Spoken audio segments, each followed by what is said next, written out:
Halo teman-teman, di sini saya akan menjelaskan mengenai pengertian asam dari kimia. Asam adalah zat yang dapat menghasilkan ion hidrogen atau H+ ketika dilarutkan ke dalam air. Benda yang bersifat asam banyak ditemukan pada makanan atau minuman, misalnya seperti buah jeruk, tomat, apel, dan lemon. Di sini ada jenis-jenis asam dari makanan dan buah-buahan.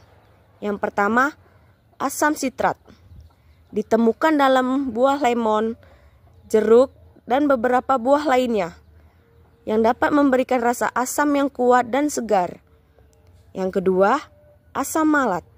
Ditemukan dalam apel, pir, yang memberikan rasa asam yang lebih lembut dibandingkan asam sitrat. Yang ketiga, ada asam asetat. Ditemukan dalam cuka dan berbagai jenis makanan fermentasi yang memberikan rasa asam yang kuat dan khas. Yang keempat, asam laktat. Ditemukan dalam produk susu fermentasi seperti yogurt dan keju, yang memberikan rasa asam yang lembut dan creamy. Asam teratat. Ditemukan dalam buah anggur, tawarit, dan beberapa buah lainnya, memberikan rasa asam yang tajam dan sering digunakan dalam pembuatan wine. Di sini ada sifat-sifat asam dalam kimia. Yang pertama, pH rendah. Asam memiliki pH lebih rendah dari 7. Yang kedua, dapat menghasilkan ion hidrogen. Asam dapat melepaskan ion hidrogen dalam larutan. Yang ketiga, reaksi dengan basa. Asam dapat bereaksi dengan basa untuk membentuk garam air. Yang keempat, reaktivitas dengan karbonat. Asam bereaksi dengan karbonat untuk membentuk CO2, garam, dan air. Di sini ada contoh-contoh asam. Di sini ada buah tomat. Kenapa saya sebut di situ tomat? Karena dikategorikan sebagai buah yang memiliki sifat asam karena kandungan asamnya yang relatif dan tinggi. Yang kedua ada lemon. Dapat dikatakan sebagai asam karena asam sitrat yang tinggi di dalamnya. Karena asam sitrat memberikan rasa asam yang khas pada lemon. Yang ketiga, ada buah apel. Dikategorikan sebagai asam karena kandungan asam malat dan asam tartat di dalamnya.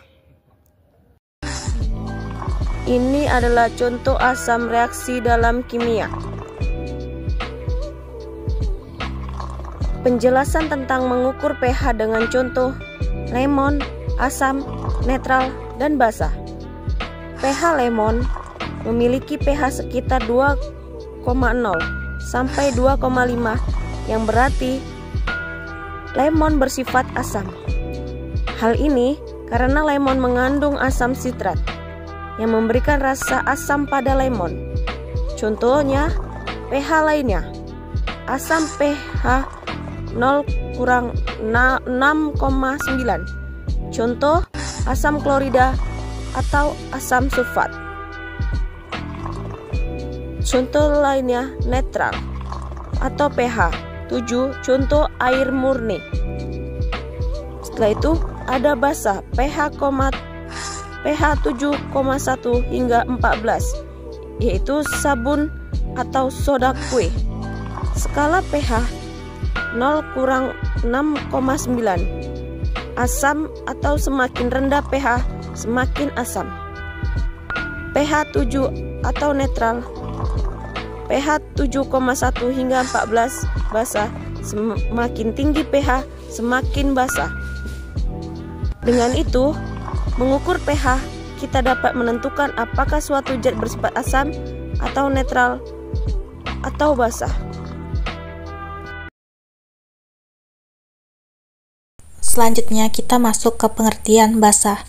Basa adalah zat yang di dalam air dapat menghasilkan ion hidroksida atau OH negatif, ion hidroksida terbentuk karena senyawa hidroksida dapat mengikat satu elektron pada saat dimasukkan ke dalam air. Basa dapat menetralisasi asam H+ sehingga menghasilkan air H2O. Selanjutnya ada contoh basa, yaitu contoh larutan yang termasuk basa dalam kehidupan sehari-hari antara lain air kapur, air soda, dan air sabun. Di dalam laboratorium kimia, larutan basa sering kita lihat antara lain adalah natrium hidroksida, kalium hidroksida, dan kalsium hidroksida. Selanjutnya, beberapa basa yang dikenal antara lain adalah 1. Aluminium hidroksida terdapat dalam deodoran dan antasid. 2. Kalsium hidroksida terdapat pada mortar dan plester. 3. Magnesium hidroksida terdapat pada obat, urus-urus, dan antasid. 4. Ada natrium hidroksida terdapat pada bahan sabun. Berikut perbedaan sifat asam dan basa. 1. Asam bersifat korosif dan basa bersifat merusak kulit atau kaustik. 2. Asam bereaksi dengan logam dan basa licin seperti sabun. 3. Asam rasanya asam dan basa rasanya pahit. 4. Asam mengubah warna zat yang dimiliki oleh zat lain dan basa mengubah warna zat lain. 5. Asam menghasilkan ion H+ dalam air dan basa menghasilkan ion OH negatif dalam air. Berikutnya ada pengertian garam. Garam dalam kimia asam basa adalah senyawa yang terbentuk dari reaksi antara asam dan basa. Garam terdiri dari kation atau ion positif dari basa dan anion atau ion negatif dari asam. Contoh garam adalah natrium klorida atau NaCl yang terbentuk dari reaksi antara asam klorida atau HCl dan natrium hidroksida atau NaOH. Info selanjutnya di sini kita akan membahas tentang hasil reaksi antara asam dan basa. Adalah suatu zat yang bersifat netral, yaitu zat yang tidak bersifat asam maupun basa. Zat netral yang dimaksudkan di sini adalah garam. Oleh karena itu, reaksi antara asam dan basa disebut juga reaksi penggaraman. Berikutnya ada proses pembentuknya garam. Dalam kehidupan sehari-hari, tentu kita tidak asing dengan garam. Contoh garam adalah garam dapur atau NaCl yang biasa digunakan untuk keperluan memasak. Tahu kamu dari mana garam dapur tersebut diperoleh? Garam dapur dapat diperoleh dari air laut, petani. Garam membuatnya dengan cara penguapan dan kristalisasi. Untuk info selanjutnya, kita bisa lihat video berikut. Airnya, tanahnya, anginnya, daunnya, apinya, harmoni bumiku.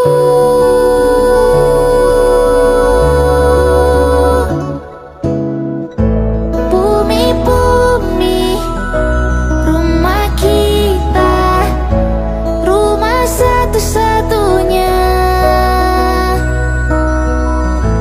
Bumi-bumi, rumah kita, rumah satu-satunya. Selanjutnya di sini ada beberapa garam yang dikenal antara lain. 1. Nama garamnya natrium klorida dengan rumus NaCl. Nama dagangnya atau jual belinya yaitu garam dapur, manfaatnya penyedap masakan. 2. Nama garamnya yaitu natrium bikarbonat dengan rumus NaCO3. Nama jual belinya yaitu baking soda, manfaatnya pengembang kue. Dan 3. Nama garamnya yaitu kalsium karbonat dengan rumus CaCO3. nama jual belinya kalsit, manfaatnya cat tembok dan bahan karet. 4. Nama garamnya yaitu kalium nitrat dengan rumus KNO3, nama jual belinya yaitu salpeter, manfaatnya itu untuk pupuk dan bahan peledak. 5. Nama garamnya yaitu kalium karbonat, rumusnya itu K2CO3, nama jual belinya potas dan manfaatnya untuk sabun dan kaca. 6. Nama garamnya yaitu natrium fosfat dengan rumus Na3PO4, nama jual belinya TSP, manfaatnya untuk deterjen. Dan 7. Nama garamnya yaitu amonium klorida dengan rumus NH4Cl, nama dagangnya salmia, manfaatnya untuk baterai kering. Dan selanjutnya di sini ada contoh gambar garam yang diperjualbelikan. Di situ ada garam dapur, baking soda, kalsit, salpeter, potas, dan TSP. Manfaat garam yaitu sebagai bumbu dapur dalam memberikan rasa pada makanan. Sebagai pengawet alami digunakan untuk mengawetkan ikan, daging, dan sayuran. Dan bisa membersihkan noda, bisa digunakan untuk menghilangkan noda di pakaian atau peralatan dapur. Dan menghilangkan bau tak sedap, garam dapat menyerap bau di kulkas atau sepatu. Itu tadi penjelasan dari video asam basa dan garam. Semoga video ini bermanfaat bagi kita dan saya ucapkan sekian dan terima kasih.